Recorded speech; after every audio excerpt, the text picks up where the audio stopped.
My name is Jillian Roderick. I'm the Assistant Director for Douglas County, Kansas, Emergency Management. Terry, the Director from Emergency Management, is here as well. She will chime in regularly to fill in the blanks. It's always interesting to see. This time we're more heavy on the emergency management side, so we will talk through some of the other players in your communities that can use this information or that you're going to need as you put this study together. So again, we asked the question, why should you do one?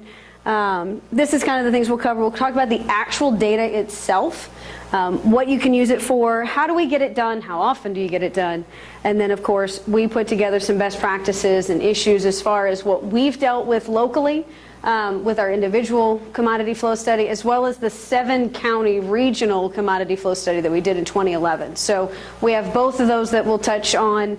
And again, always feel free, we can let you know who else was a part of that and then kind of connect you with them as well, because we were not the grant manager for that one. And there are whole other issues with that as well. So, as an emergency manager, again, if you are here, you have made a choice that says, hey, I'm interested in doing a commodity flow study, or I want some more information, or people ask me for this all the time. What we hear a lot on our end is, one more thing I have to do. It's not a requirement. I already have to do my LEOP, I have to do my mitigation plan, I got to do training and exercises. Why do I need one more thing to add on my plate? And sometimes when we're trying to get agencies to come on board with that, they're busy as well. And we totally understand that. We know you have 100 other things to do. We are somewhat fortunate in our jurisdiction where at least there's 2 full-time paid for by the county, and then we have a planner that's paid for by a grant and a part-time secretary. Many of you may be one-person shops, and that makes things very, very difficult to get everything you want to get done. But there are some really good reasons why you should do this. And one of them is not to scare you, but it's not to be the next person in the news that said, why weren't they ready for this? How did we have this incident happen and they not know that was in their jurisdiction? And I heard this from a very good friend of mine and colleague who had an incident happen, and that was the thing they said was, we thought we knew what was there, but we actually had it wrong. We didn't know where it was, we didn't know exactly how much it was, and that's what our downfall was. So what is it? Here's your fancy technical definition.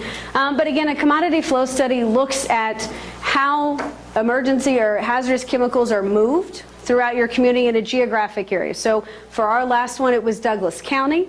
But of course, with the 7-county regional one, it looked at all of the hazardous materials that move through that entire area. So we're looking at all modes as well. So we looked at stationary facilities, so our Tier 2 facilities. We looked at rail, pipeline, air, over the road, as well as water, which in Douglas County we got to skip the water and the air part because we don't have any moving across the rivers. But some of you may have to have that as an additional part of your plan. So why do a commodity flow study? The thing about the commodity flow study is it is not a plan.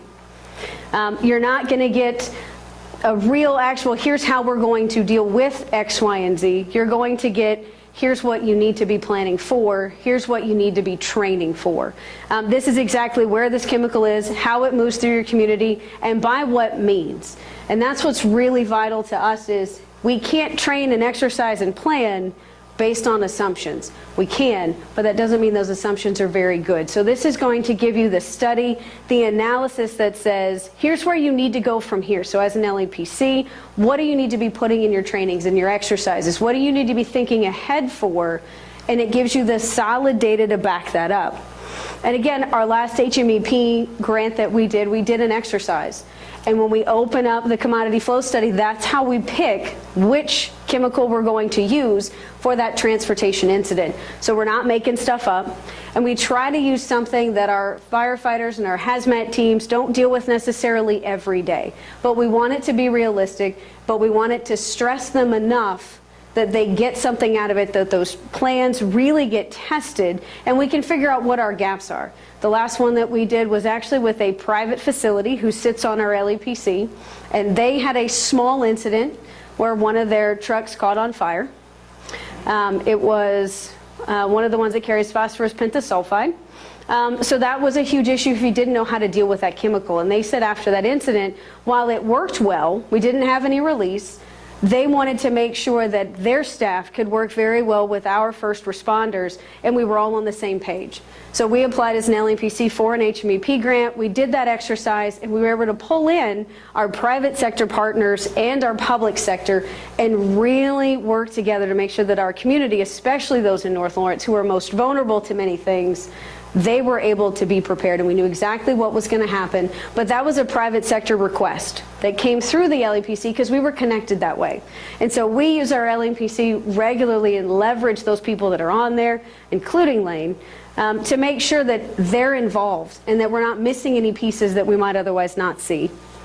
Generally, when you look at the data, this comes out of one of the planning guidance guides.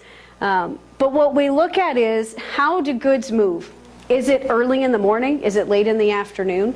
When do the UP trucks run through? Am I most vulnerable in the afternoon when school is in session? Or am I more vulnerable in the evening hours during rush hour? There's more trucks on the road. What does that really look like? Because I could guess, and my guess would probably be wrong, because I thought trucks would move a little earlier in the day. Come to find out, they move later on in the morning once traffic gets going. And so we need to know how that works. Our fire stations need to know how that works so that they can plan their shifts, they can plan their schedules, and they make it with a logical set of data, not just guessing and hoping that we're right. We look over for investment and management decisions. So do I need to put a new fire station here, or do I not need to put that fire station here? Do I need to put it in another part of town because of the chemicals and the facilities in that area? Do I want to put a new school in North Lawrence, or do I want to move it just on the other side of the river? We can make those decisions based on the hazards and the threats. Am I making them more vulnerable by putting them in that location? Or is it that I have a number of trucks that run over the same route, and maybe that's a 2-lane highway or a 2-lane road, and maybe I need to make that a 4-lane or give them more room. Maybe I need to make sure that that road is well maintained, so I reduce my risk of those trucks on that area. So this study takes a look at all that and really gives you the hard data that you need to make those decisions. You can take this and bring that to your commission or your county administration and say, hey, I need XYZ because this tells me that I'm the most vulnerable for that. Here's the data that says that truck runs on that route all the time. So we need to make sure that that fire station has X equipment to deal with the sulfuric acid that runs that way. And so again, this is tangible that you can build on and get some of the things that we need to get, and this study can do that for you. We also do a lot of mapping with this, which is really the neat part. Tables are great, but you can read a table, but when you can get a map and really look and say, oh man, my hospital is right in the middle of 4 or 5 different facilities. It's not necessarily far from where the railroad runs through.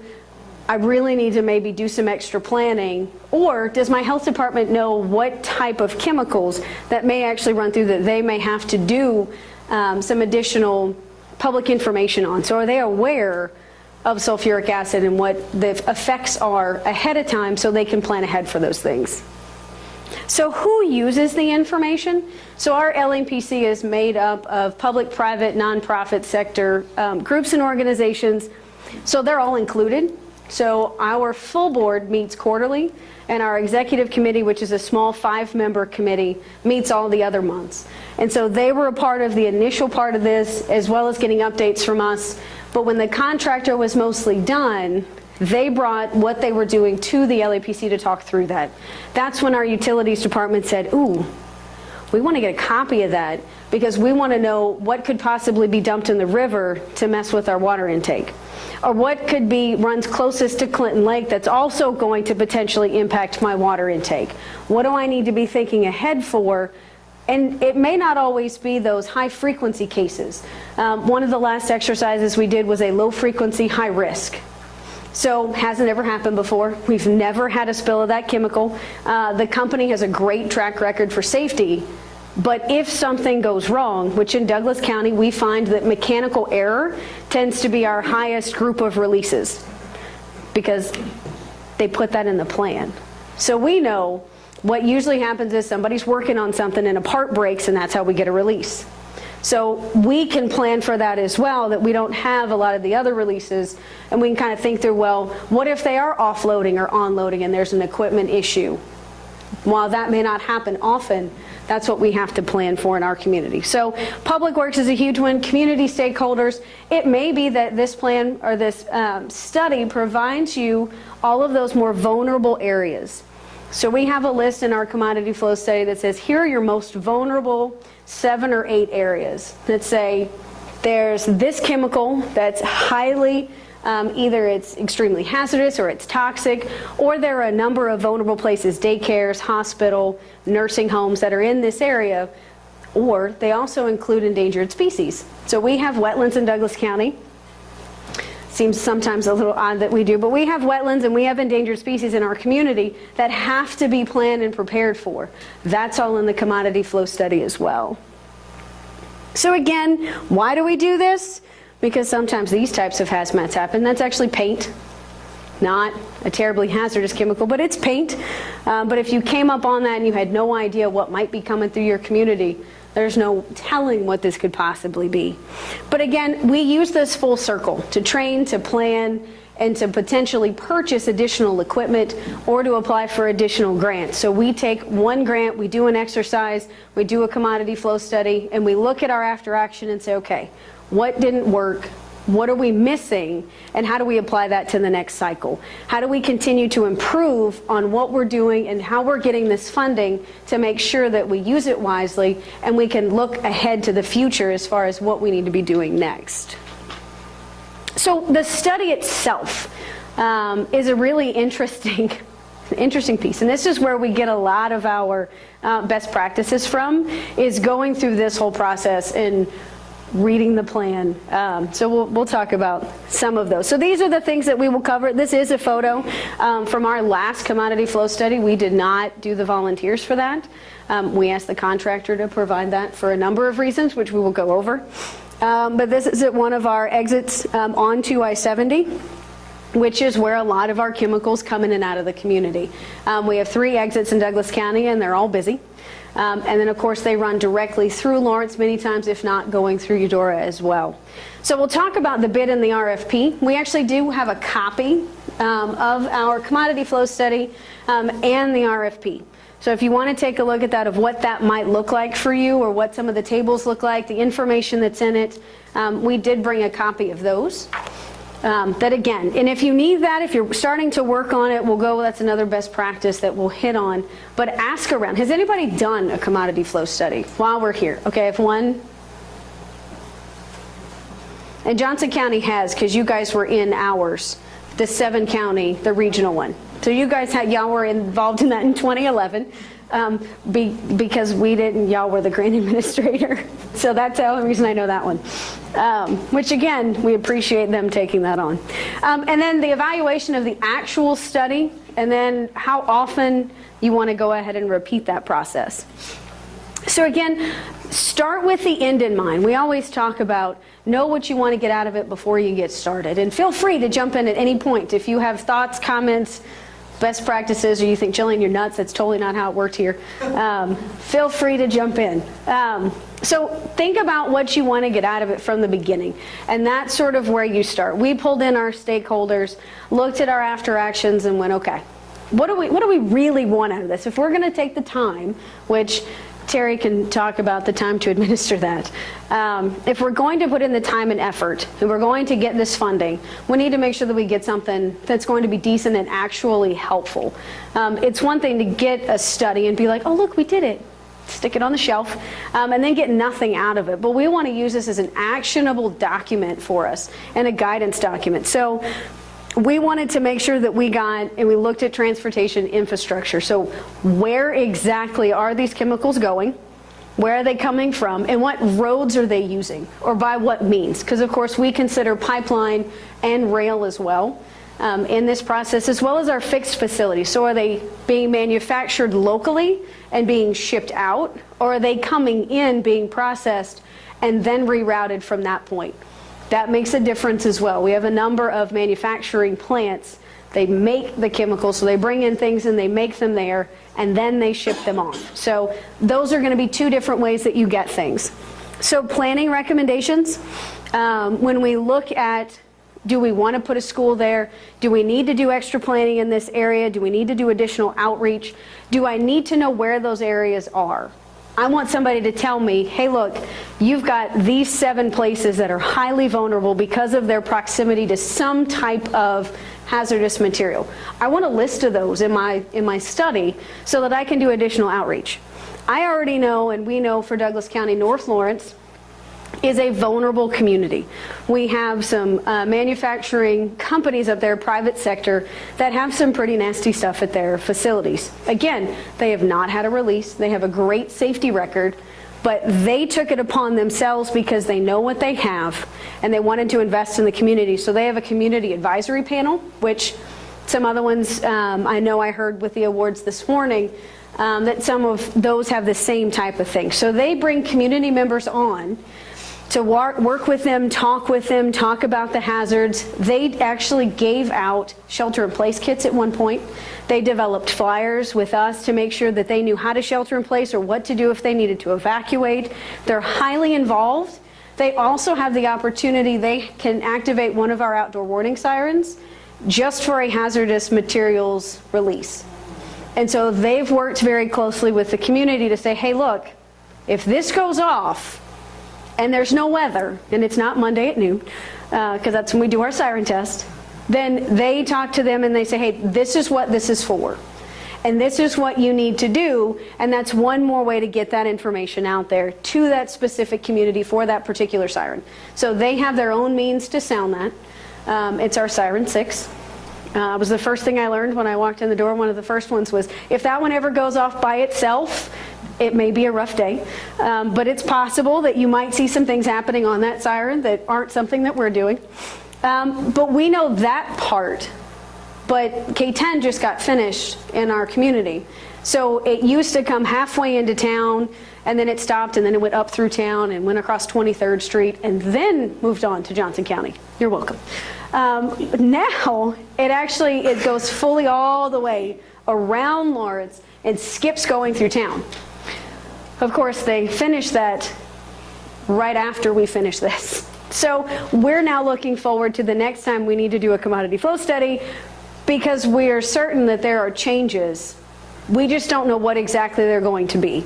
Are we going to see an uptick of resources taking K-10 and going south of town now instead of going north? We assume this will reduce the number of trucks moving across 23rd Street, which is more residential and business, whereas K-10 sort of skirts a lot of that and takes it a little bit further out towards the county. But what does it really do? We're guessing at this point and making assumptions. The study will tell us exactly. Does that also relieve some of the traffic on 6th Street, which again runs right through town, right across our downtown, right along the river?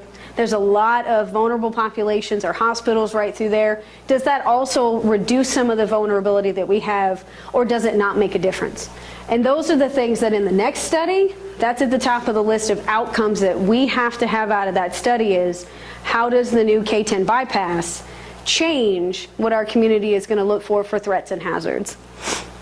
You do want traffic counts. That's one of the big things. Most people, when they think commodity flow study, they think of somebody sitting on the side of the road going, there's a placard. There's a placard. There's a placard. What times do they come through and by what means? We end up with a lot of flatbed trailers that have a bunch of cylinders of things that are all kinds of things. We get a lot of those that run through the community. That's good for us to know. Yes, ma'am. Are they just identifying there's a placard, or are they identifying it? They're identifying all of the information on the placard, which is why we let the company do their own volunteers for this. And we did not bring them on. They know what they're looking for, and they can quickly see a placard, because if you've ever sat out on a road and tried to figure out what was driving by, it's not the easiest thing in the world, because every once in a while I do that. I think as an emergency manager, you learn to do strange things. My dad is a first responder, and so that's an exercise we do when we ride together, is we'll pick out placard numbers and I'll go through the book, or on my phone now because I have an app. So we'll do that, and it's kind of an odd thing, but it's just one of those things that we do to practice when we're together. But they look at, the contractor that we used had an app, so as the placard went by, they noted a number of different things, and I want to say that's in the study. But if you wanted to do that, include that very specifically to make sure that they're not just counting placards. They're giving you, this is the numbers that went by, these are the types of chemicals, this is the truck that it was on, this is by what means it went through. Because there's a lot of different ways we found that over the road gets transported. I know one of the things that Terry reminded me of was when you go by the rest areas and all the trucks are parked, if you've ever looked at all the placards on those, I'm hoping they all move on before something happens, because there's a whole lot of chemicals in that parking lot that I don't want to have to deal with that. I thought about that too. If you're from the local area, and you may have seen it otherwise, the multi-vehicle and multi-semi accident on I-70. There was the large fire. There were a number of people that were killed. My first question when I walked into Terry's office is, I wonder what's on the back of the truck. It's on fire. What were they carrying? And that was my concern, you know, other than the actual fire and people that they were trying to deal with, was, do they know what's in the truck and how best to deal with that? And does it create another issue upstream? So that smoke was going all over the place. And so then we got to thinking, okay, if that happens here and the winds are moving south, what do evacuations look like for us?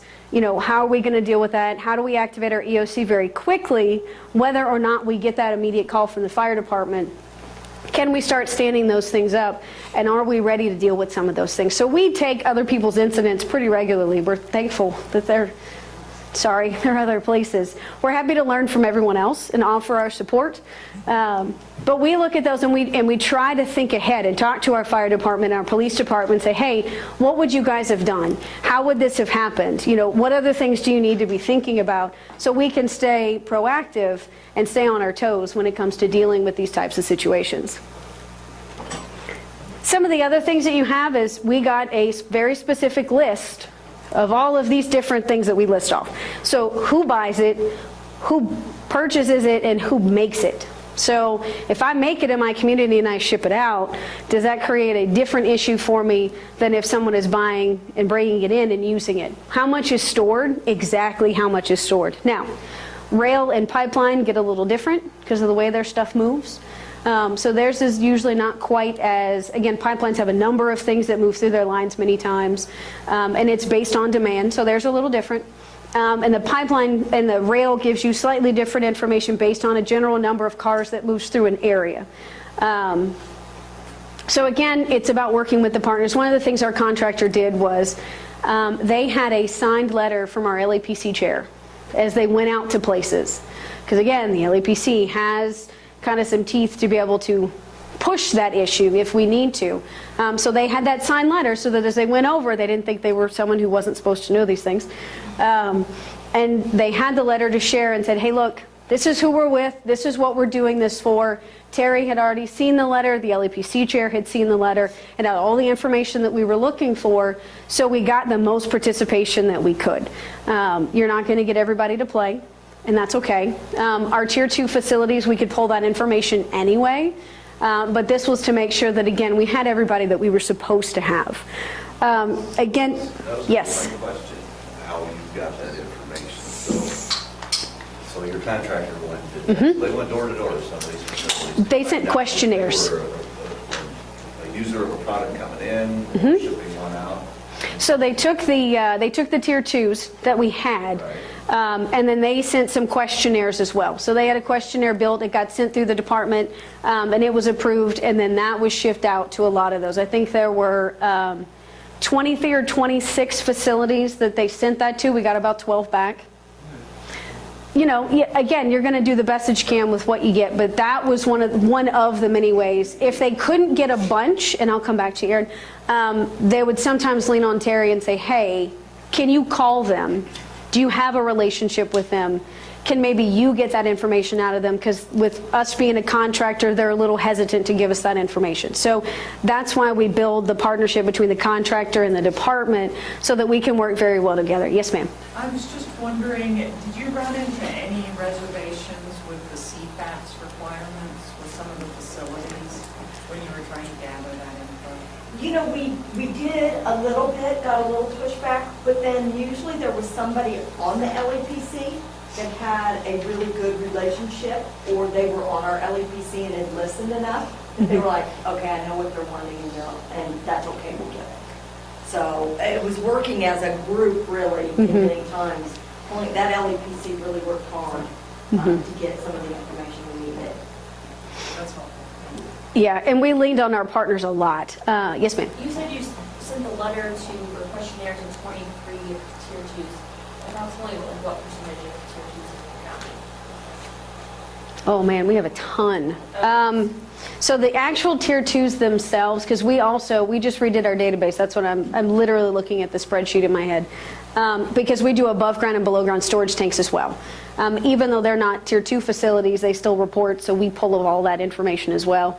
I'd have to double check. I think it was. That had the past commodity flow had the higher chemicals that were there. So that's how they picked out 23 of them, and they would be in the major transportation routes. And some of them, it was 1,000 pounds or more of a certain chemical. They also excluded some battery issues. So if there was a certain number of just batteries, a lot of times they left those off. But those were the things that we wanted to make sure to kind of have ahead of time so that we knew what the outcome was going to be. Do we want to include those, not include those? What's most important? What are their thresholds? Because they look at commodities and then they also look at extremely hazardous substances and toxic substances. So those, even though there may have not been as much, that was a chart and table of its own to make sure that we didn't miss any of those chemicals in those facilities. And I just re-looked at the plan the other day, and that was the 1,000. The 1,000 pounds, I remember of that one. And I remember some of the sulfuric acid is in batteries, and they kept out a good number of those. The other thing, this was a big one. How is the contractor going to do the study? What resources are they going to use? What sources are they going to use? That became very, very particular. And that became a very long discussion back and forth between Terry and the contractor was, well, we want you to do this many. And they were like, well, we usually do things this way. And Terry's like, well, we have to have this. So we have to come to some kind of compromise as far as what you're willing to do and what we're requiring in the study. And sometimes there is that back and forth. And sometimes it's going back to the state to say, hey, look, this is where we came. We came to this compromise, but maybe it's a little more money than what we'd originally asked for. But maybe they're the only contractor. Or, again, with another best practice, it might be that the slightly more expensive contractor is the one that everybody that you talk to says they do a really good job. And the other contractor, everybody says, you really don't want to use them. Like, you're going to fight with them constantly, and they're not going to give you what you ask for, and you're going to have to stay on top of them every 3 minutes. And so it's reaching out and having that information. But this was a big one, was exactly where they were going to do traffic counts, how many we were requiring, how many hours were we going to ask them to sit out on the side of the road. All had to be discussed and negotiated before we could really move forward with the contract process. And there were times that I would just call Swapan and say, hey, they're asking this question, what do you think? Because he had a lot more knowledge and information about a commodity flow study too, or what would be best for our jurisdiction. So there were times I just bounced ideas off him. Yeah, use your resources as much as you can. Again, anybody who's done it, or again, the state with the expertise that our Tech Hazards program has, those are the things that are going to get you through the study and make sure that you get the right thing for your community. So the bid process can be interesting. This can be where a lot of the negotiations happen, but we are very particular. So this is when you bring in your purchasing department or your elected officials and your stakeholders, and you really sit down and you make sure this document is exactly what you need it to be. KDM provides a sample RFP in the HMEP grant document, the guidance. We are happy to send you what ours is. Our purchasing director is a bulldog. So she writes her contracts very specifically so that if there's ever an issue, she can hold a contractor to that or cancel a contract if she needs to. So we put together and provided her a lot of the information, used the template that she gave us, and then she would go back through and say, are you sure you want it to do this? Or make sure this legal language is in there. To make sure that we were covered as a county and that everything was set out beforehand and we weren't guessing as we went ahead. So the RFP process, we included our stakeholders if there was anything that they needed out of the study itself. We wanted to make sure that they came in on the front end We also use them to select our contractor. So emergency management stays out of the way, and we let those that are really looking and going to deal with a lot of this stuff, we let them take a look as well. So they have the opportunity to see a lot of what the bids come back, and get some information and share that back with us. So we use them heavily.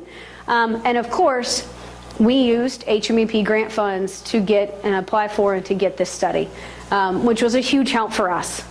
Because again, trying to do that with the small staff that we have and trying to train volunteers and get them on the side of the road and counting and looking up the data just to update our database. So now we have a map that we can actually pull up, and we're going to share with our fire department, that they can click on a facility if they're headed that direction, and they can pull up their tier 2. They can pull up any information. They can get the emergency contact without having to read the tier 2 document, which can get a little cumbersome. And some of the tier 2 packets that we get are this thick based on the number of chemicals that they have there on site and the number of places that they have it. So they can just easily look at a map, click on a button. It's all GIS based, but we had to fill in all that data, and that took enough time. So trying to do this study on our own, it was great that we had the HMEP grant funds to help us fund that. There is a match for that, so be aware of that. Either you have to put up that percentage, or you have to match that somehow, a soft match with time or effort, volunteers, whatever that looks like. So read the study. Don't just assume it's everything you thought it was going to be and then go, yeah, that sounds great, and cut the contractor a check. There have been several times that we have found things and gone, what did you just do? That's not right. That can't be right. You know, population-wise, Douglas County is not the smallest county in Kansas. Like, sometimes it's little things, and sometimes your fire department will go, that doesn't sound right. I don't think that's quite right. Because based on our information, based on our knowledge, based on what we know, or the private sector folks that are at your LEPC, they may also look at it and go, you know, now that you say that, did you ask them this question? Or how does that play into this? Or is that, you know, correct? So we want to make sure that, again, you can read it and you can do something with it. If this document is so technical that you can't pull anything out of it to make it usable, the contractor didn't do their job. You want to make sure that what you get out of it is what you were looking for. The charts make sense, the words make sense. They gave you what you asked for. And we go by the RFP and we set it with the commodity flow study, and we go line by line, paragraph by paragraph to make sure everything's in there. Because if the RFP says it, we expect it to be in the document. But we don't wait until the last minute, I will tell you. We have regularly scheduled meetings with our contractor. Terry spent more time on the phone with them going through this process. And you define that. They don't define that for you. You define if you want to meet them, have them come to your office, do it over the phone, whatever that looks like. Define that early on so you're getting that constant update. So if they're going one direction and you say, no, that's not what we're looking for, that's not helpful for us, you can redirect them midway instead of at the end of it going, well, guys, that had nothing to do with what we asked you. Why did you spend so much time doing this, but you didn't even contact the railroad to see what they had? You missed something. We've had pretty good experience. We talk about bad experiences with contractors. We've had some good experiences. Usually it's small things. It's small details to make sure they get worked out, not usually major issues. So how often? The recommendation is every 5 years. Now, I will tell you, Douglas County will probably not wait 5 years for our next one. We're not going to do one tomorrow or maybe even next year. But we know with the K-10 bypass, that's going to change some things for us. And we want to make sure that we accurately have that reflected. We're also having some new businesses and places come up. So Rock Chalk Park on the west side of town, they're trying to do additional development there. So how does that get impacted? Are there additional facilities that come up on that end of town? So those are the other things that we're looking at. If you have any, again, major shifts in your population, major growth, or it might be that you no longer have growth in an area and something has shifted. Maybe there's a tornado that goes through and now you no longer have an area here. It's been shifted, moved. It's become a park instead of something else. Well, that area is not nearly as vulnerable anymore. So making sure that you get the changes, but also to compare. We looked a lot from the 2011 study to the 2016 study and said, Well, what does that look like that's different? Because a lot of what we had planned the last 5 years on was 2011, but how does that change? Is there something new? Is there something different? What do we need to readjust in our plans, whether that's our ESF-10 or hazmat, or do we need to change something else in the EOP, or does the fire department need a new procedure? How long has it been since they went out to that facility? Our fire department regularly goes out and meets with those businesses and does walkthroughs, but maybe it's been a while, or maybe there's been increased spills at a location that maybe we didn't pick up on, that maybe we need to double check. How are you able to, you mentioned the 2011 to the 2016 study. Things get better, technology gets better.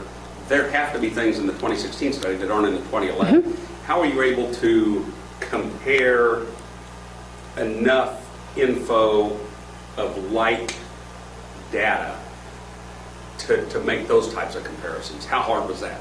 So we provided, and Terry can jump in after this, we provided the 2011 study and how it was done to the contractor before the 2016.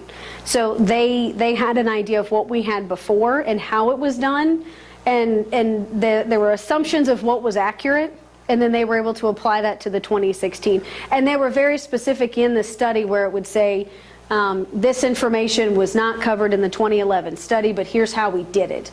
So some of it, like you said, the ability to use an app wasn't used in 2011.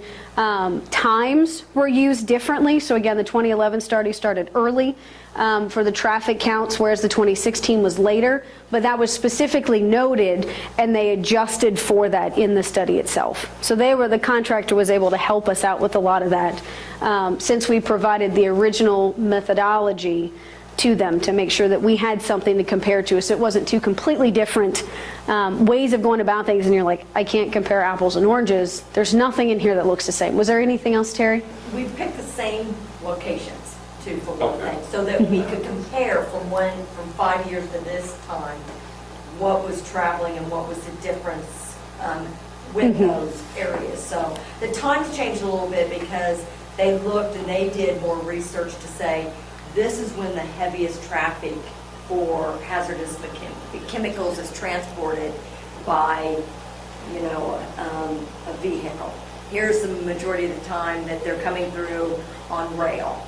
And so that's how we tweaked that a little bit more, but exactly the same locations we picked. They kind of at first were like, well, why do you want to do that? And I go, because we need to know what's changing and where because maybe 5 years ago, it was this area was the heaviest, but now, so I think, for example, the K-10 now is that going to change a lot of the areas?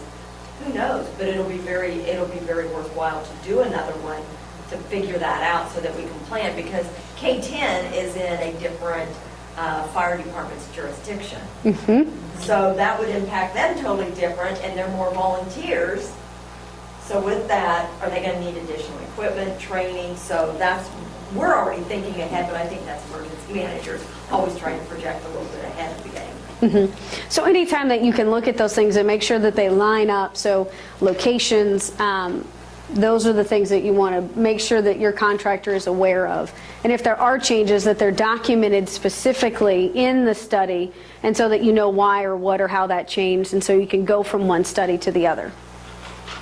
One of the things that, again, one of my favorite parts of the study was that we got a whole sheet in the back, and it gives us a map, and it says, here are those vulnerable places that you might want to go ahead and take a look at.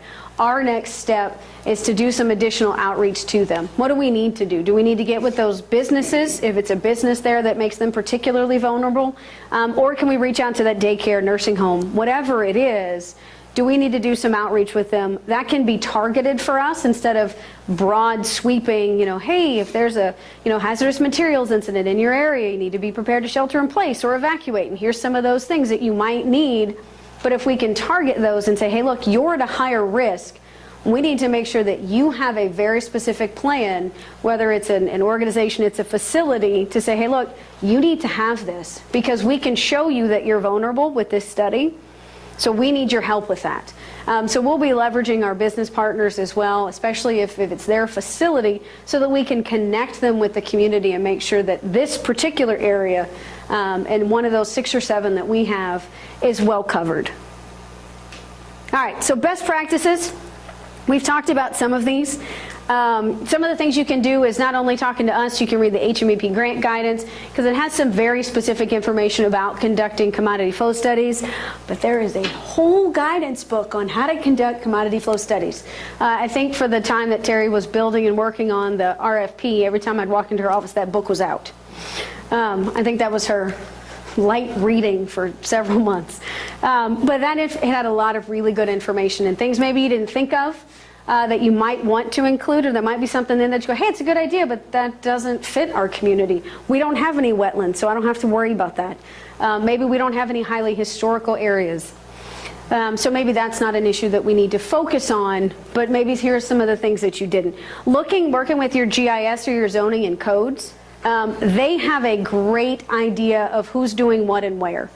We go to our GIS department when we're looking at new outdoor warning sirens because they know where the permits are coming in. They know where things are building because they're having to put in new center lines or they're having to map for that particular area. They stay very up to date on those things. So they can help us with, are there areas that we need to specifically focus on? So again, volunteers are great. We have some of the best volunteers. I'm slightly biased. Some of the best volunteers in the state, in the country. I'll just throw that out.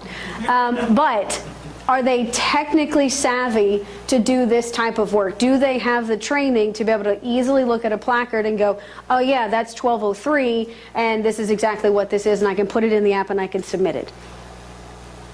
Is that really what we want to do? Now, some communities have done that. So when we did the 7-county regional one, we did not use the volunteers. Other counties did.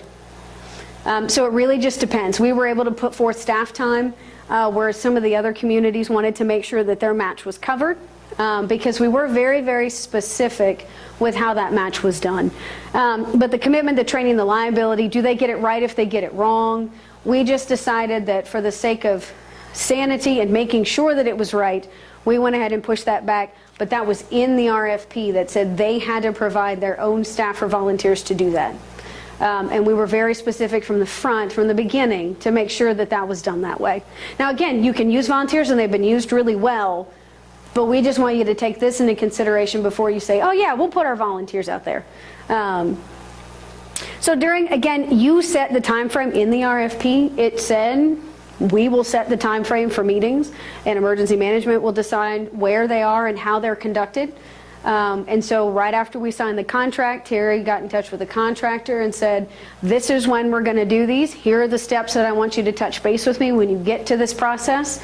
If you have a question, you can send me an email, do a phone call. When we do updates, maybe you come into the office because I want to see what you're doing. And we have every right to do that. You also want to make sure, otherwise swap into your state agency will get you. Make sure you fill out the grant requirements and you stay up to date on those. We got a couple of emails every once in a while. Don't forget, gotta get your stuff in. So again, we want to make sure we follow those. We had a ton of meeting reminders and tasks on our calendars to make sure we got those right. We also, as we went along, we updated our executive LEPC committee, the 5-member team. And then as we would do our quarterly full board meetings, we would give them additional updates. Again, we applied on their behalf. We want to make sure that they're up to date as to what's going on. So after we brought in the contractor at our one of our full board meetings, and they gave the presentation on what the process was, what they got out of it. Here were some of the highlights. Here's how we did these things. And the board was able to ask them questions. To get some additional information to really kind of pick the brain of the contractor, so they were able to see the product, at least in draft form. Trust but verify. Always trust but verify. Not that we don't trust the contractor, but we know our communities pretty well. So just make sure that the information that's in there is correct to the best of your knowledge. We make sure that our fire department has the fire representative and the hazmat representative looks at both of those to make sure that it's correct, it's usable for them, and has all the right information. Because we want to make sure that what we have, if we're going to use that to build all of our training and planning and exercising, it needs to be accurate to the best of our knowledge. There are certain things we're not going to have, but we want to make sure what we do have is correct. So these are some of the things that we kind of came up with for the region. We did a 7-county regional commodity flow study. So we were all connected. because again, I-70, Highway 59, a lot of those run through I-35. So we went together. Part of that was we picked one county to be the grant administrator. Thankfully, Johnson County took that on. So they were responsible for all of the grant reporting, hitting up us, for all the information that we needed. What we had to be very specific in that RFP was every county got their own document, because they built one big one. But I don't want to have to flip through 6 pages of Johnson counties and 6 pages of Franklin counties, and then I have to pull out paragraphs here, and that's just not worth the time. So that was one of the things. We also decided ahead of time, Johnson County put together sort of a contract, not anything super, but just enough to say, okay, Johnson County's matches this, Douglas County's matches this, Franklin County's matches this, Osage County does this. And so that way it was documented. Now you could go over that, but just to share the load and make sure that everybody had a part in that, because that was a very large grant. So we just wanted to have everything up front so that everybody knew what everybody was supposed to do, whether that was signing a check over to Johnson County to do that, or if it was in their soft match. So they helped develop the forms that we fill out. We've edited those a few times since then. Again, we'd be happy to share those. We do a lot of grant time reporting. So we're happy to get those to you guys if you want to take a look at them. But that was one of the things we did with the regional, was everything up front. As much as you can get done ahead of time to clarify roles, responsibilities, makes life a lot easier on the back end, because that final grant closeout was kind of ridiculous. Anytime you do a 7 county, a large regional, there's a lot of documentation, a lot of requests that come out. That thing was a beast. So just make sure that you have it up front, you set your deadlines early, and you're very particular if you're not already in a region type environment. So again, here's what we covered, just in case. So we talked about what the commodity flow study was, and again, we're looking at hazardous materials over a geographic area, whether that's multiple counties or a single county. Why? Because we want to know exactly what's there and where it is. Because when we go to respond, we want to know exactly what we're going to encounter. That puts our first responders in our community in a better position to respond and recover. We've seen things go well, and we have seen things go not so well. And information is key when it comes to dealing with these. It also helped us build a lot of partnerships. It brought in and opened lines of communication in some places that we didn't have before. And it also showed the value to the board, why it's so important that they are all there, because they each had a role in touching other people to get the information that we needed. And they all got benefit out of it. And that's what they were able to see as well. So how you use the data, again, there is a number of different ways, but it's solid analytical data that you can use to base your assumptions off of.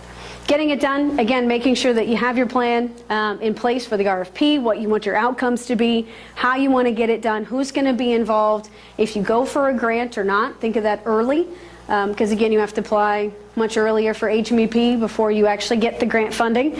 And that process has to go very, very quickly. So it's good to have all your ducks in a row before you apply. And again, generally we talk about doing it every 5 years, but being aware if there are major changes in your community that you're going to want to go and maybe rethink, maybe I don't want to wait a full 5 years, maybe we do it 3 or 4, we go a year early. Or if you know those things are coming up in your community that you can start to plan, or maybe you do a smaller study. We know K-10 becomes an issue, so maybe to add to the 2016, we decide that we want to put someone and do some traffic counts, particularly on either side of K-10, to put as an addendum to the 2016, so when we go to do the new study, does that give us better information and something to compare it to? We're also kind of waiting for that whole K-10 thing to see how traffic, give it a little time to adjust to what those routes are before we start really looking at that. So again, we talked again a lot about best practices, and what that really comes down to is using your resources. Use an emergency manager who's done it before. You've got 2 in the room.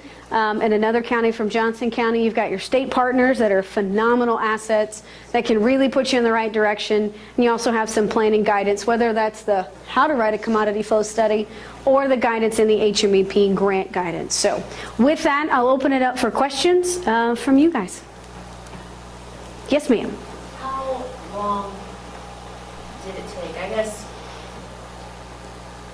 after the grant was approved and after the contract was signed. Terry, do you have an answer for that one since you dealt with it more closely?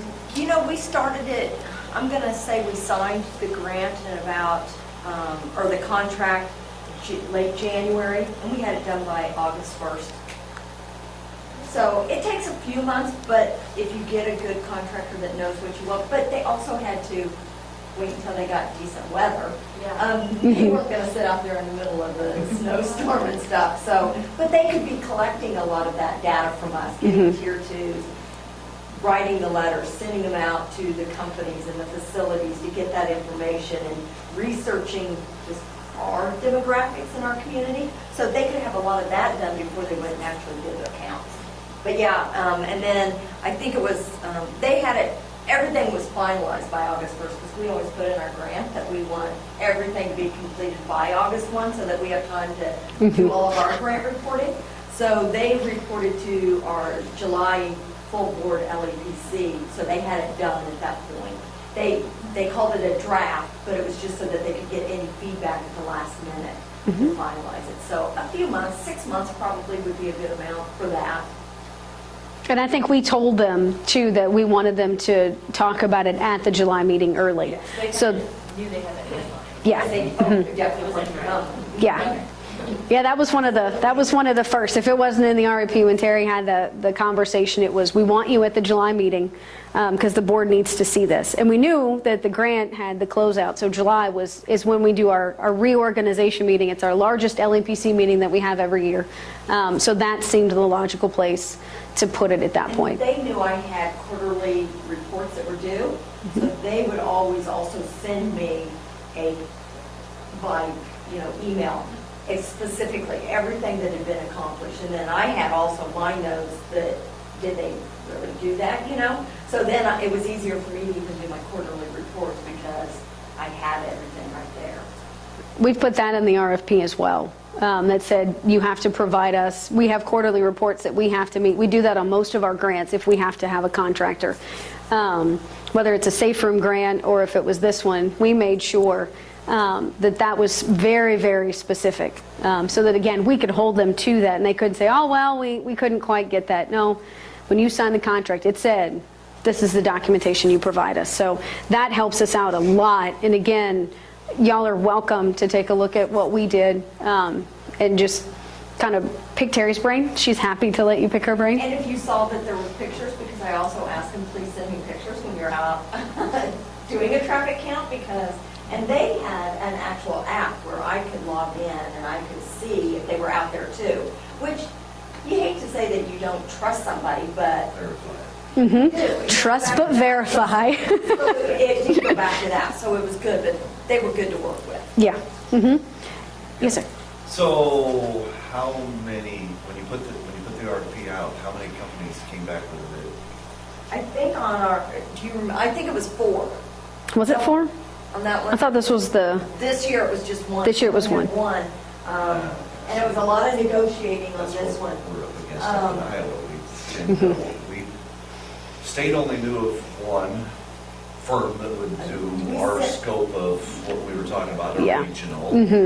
And we found another one that we sent it to, they never sent it back, so we only got one back. We did this year, thinking about that, and I had to go back to the state because that wasn't within Exactly. our amount of money that we had. Yes. And so we negotiated a little bit with them, but because they were truly the only one too, that it ended up, we thought we would get more, but I think sometimes people find out maybe how much that you have for the grant, and they're like, no, it's not going to work for that, because it is time consuming.